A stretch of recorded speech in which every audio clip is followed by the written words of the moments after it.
নমস্কার বন্ধুরা, গল্পের মহলে সকলকে স্বাগত। শুধু বন্ধুরা, আজ আমরা প্রখ্যাত সাহিত্যিক শীর্ষেন্দু মুখোপাধ্যায়ের ভারী সুন্দর একটি গল্প শুনব। প্রিয় বন্ধুরা, আমরা জানি বিশিষ্ট লেখক শীর্ষেন্দু মুখোপাধ্যায় বাংলা সাহিত্যে মজার মজার গল্প সৃষ্টি করেছেন। এরকমই একটি মজার গল্প আজ আমরা শুনব। গল্পের নাম দুই পালোয়ান। বন্ধুদের কাছে বিশেষ নিবেদন, গল্প পাঠ আপনাদের যদি ভালো লাগে চ্যানেলটির সঙ্গে থাকবেন, সাবস্ক্রাইব করবেন। এতে আরও নতুন নতুন ভিডিও বানানোর জন্য উৎসাহ পাওয়া যায়। তো চলুন শুরু করা যাক আজকের গল্প দুই পালোয়ান।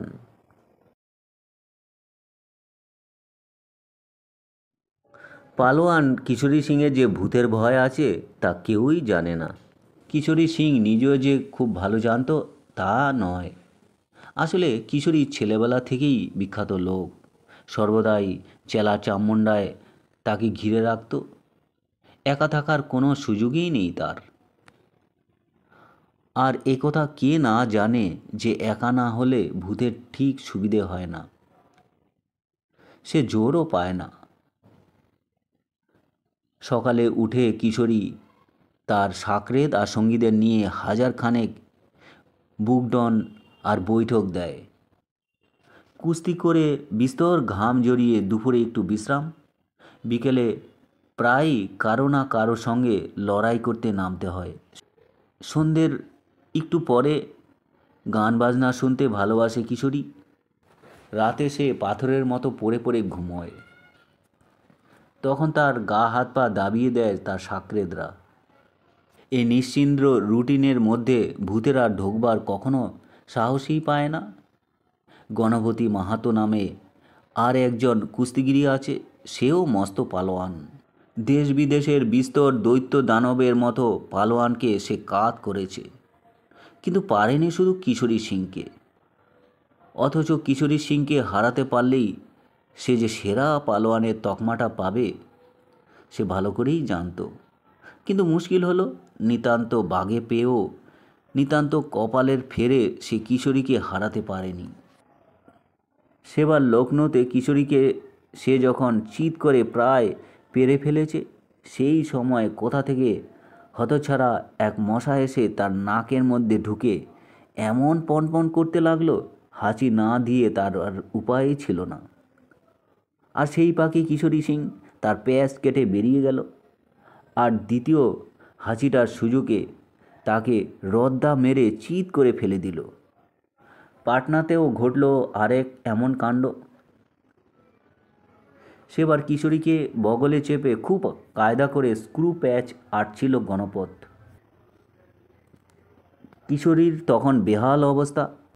ঠিক সেই সময় একটা ষাঁড় খেপে গিয়ে দঙ্গলের মধ্যে ঢুকে লণ্ডভণ্ড কাণ্ড বাঁধিয়ে দিল। কিন্তু গণপত দেখল এই সুযোগটা হাতছাড়া হলে কিশোরীকে হারানো যাবে না।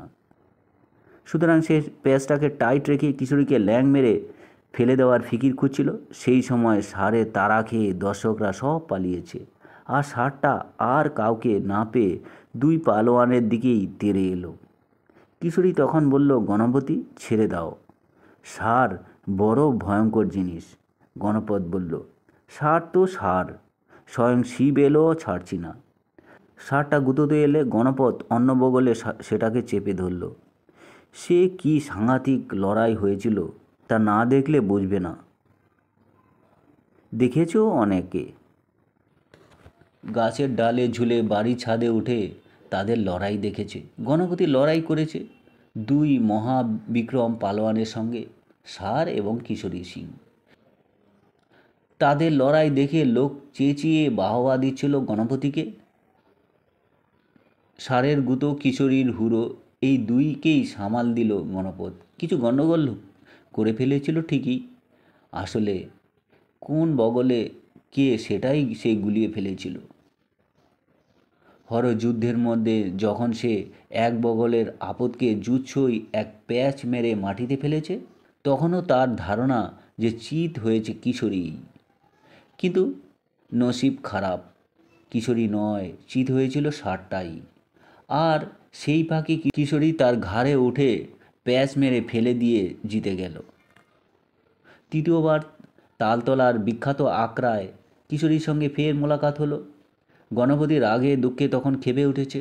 সেই গণপতির সঙ্গেই সুন্দরবনের বাঘ পর্যন্ত রণে ভঙ্গ দিয়ে লেজ গুটিয়ে পালাবে। তার হুঙ্কারে তখন গোটা পৃথিবী কম্পমান। লড়াই যখন শুরু হলো তখনই লোক বুঝে গেল আজকের লড়াইতে কিশোরীর কোনো আশা নেই। কিশোরী তখন গণপতির নাগাল এড়িয়ে পালিয়ে বেড়াতে ব্যস্ত। ঠিক সেই সময় ঘটনাটা ঘটল। ভাদ্র মাস, তালতলার বিখ্যাত 5 সেরি 7 সেরি তাল ফলে আছে চারধারে। সেই সব চ্যাম্পিয়ন তালদের একজন সেই সময় বোটা ছিঁড়ে নেমে এলো নিচে, আর পড়বি তো পর সোজা গণপতির মাথার মাঝখানে। গণপতির ভালো করে ঘটনাটা মনে নেই, তবে লোকে বলে তালটা পড়ার পরেই নাকি গণপতি কেমন অবাক হয়ে দাঁড়িয়ে গালে হাত দিয়ে কী যেন ভাবতে লাগলো। সে যে লড়াই করেছে, তার প্রতিদ্বন্দ্বী যে কিশোরী, এগুলো তার মাথায় নেই। সে নাকি গালে হাত দিয়ে হঠাৎ বিড়বিড় করে তুলসীদাসের রামচরিতমানস মুখস্থ করছিল। কিশোরী যখন সেই সুযোগে তাকে চিৎ করে, তখনও নাকি সে কিছুমাত্র বাধা দেয়নি, হাত জোর করে রামজিকে প্রণামই জানাচ্ছিল। গণপতির বয়স হয়েছে, কিশোরী সিংকে হারিয়ে যে খেতাবটা সে জিততে পারল না, এসব কথাই সে সারাক্ষণ ভাবে। ভাবতে ভাবতে কী হলো কে জানে, একদিন আর গণপতিকে দেখা গেল না। ওদিকে কিশোরীর এখন ভারী নামডাক। বড় বড় ওস্তাদকে হারিয়ে সে অনেক কাপ মেডেল জিতেছে। লোকে বলে কিশোরীর মতো পালোয়ান দুনিয়ায় দ্বিতীয়টি নেই। তা একদিন ডাকে কিশোরীর নামে একটা পোস্টকার্ড এলো। গণপতির আঁকাবাঁকা হস্তাক্ষরে লেখা, ভাই কিশোরী, তোমাকে হারাতে পারিনি জীবনে, এই আমার সবচেয়ে বড় দুঃখ। একবার মশা, একবার সার, একবার তাল আমার স্বাদে বাধা দিয়েছে, তবু তোমার সঙ্গে আর একবার লড়বার স্বাদ। তবে লোকজনের সামনে নয়, আমরা দুই পালোয়ান নির্জনে পরস্পরের সঙ্গে লড়াই করব। আমি হারলে তোমাকে গুরু বলে মেনে নেব, আর তুমি হারলে আমাকে গুরু বলে মেনে নেবে। কে হারলো কে জিতলো তা বাইরের কেউই জানবে না, জানবো শুধু আমি আর তুমি। যদি রাজি থাকো তবে আগামী অমাবস্যায় মাঠের ধারে বিকেলবেলায় চলে এসো, আমি তোমার জন্য অপেক্ষা করব। চিঠিটা পড়ে কিশোরী একটু ভাবিত হলো। সত্যি বটে, গণপতি খুব বড় পালোয়ান। কপালে জোরে 3-3বার কিশোরীর কাছে সে জিততে গিয়েও জিততে পারেনি। অত বড় একটা পালোয়ানের এই সামান্য আবদারটুকু রাখতে কোনো দোষ নেই।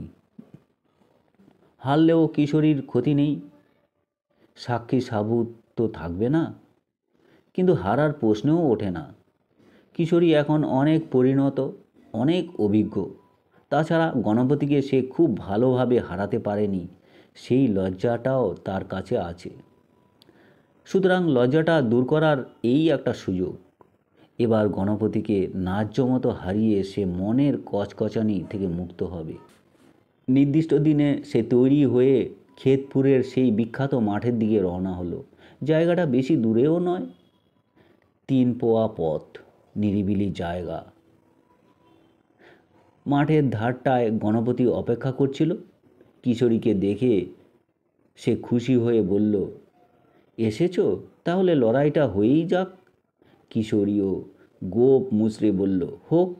দুজনের ল্যাঙ্গট এঁটে গায়ে মাটি থাবড়ে নিয়ে তৈরি হলো। তারপর দুই পালোয়ান তেড়ে এলো দুদিক থেকে। কিশোরী ঠিক করে রেখেছিল পয়লা চোটেই গণপতিকে মাটি থেকে শূন্যে তুলে ফেলে দিতে হবে। কিন্তু সাপটে ধরার মুহূর্তেই হঠাৎ পো করে একটা মশা কানে এসে ঢুকে বিপত্তি বাঁধালো। হ্যাচো হ্যাচো হাঁচিতে গগন কেঁপে উঠল। আর কিশোরী দেখল কে যেন তাকে শূন্যে তুলে মাটিতে ফেলে দিল। গণপতি বলল, আরও একবার? কিশোরী লাফিয়ে উঠে বলল, আলবাত। দ্বিতীয় দফায় যা হওয়ার তাই হলো। লড়াই শুরু হতে না হতেই আরেকটা ষাঁড় কোথা থেকে এসে কিশোরীর বগলে ঢুকল। কিশোরী আবার চিৎ।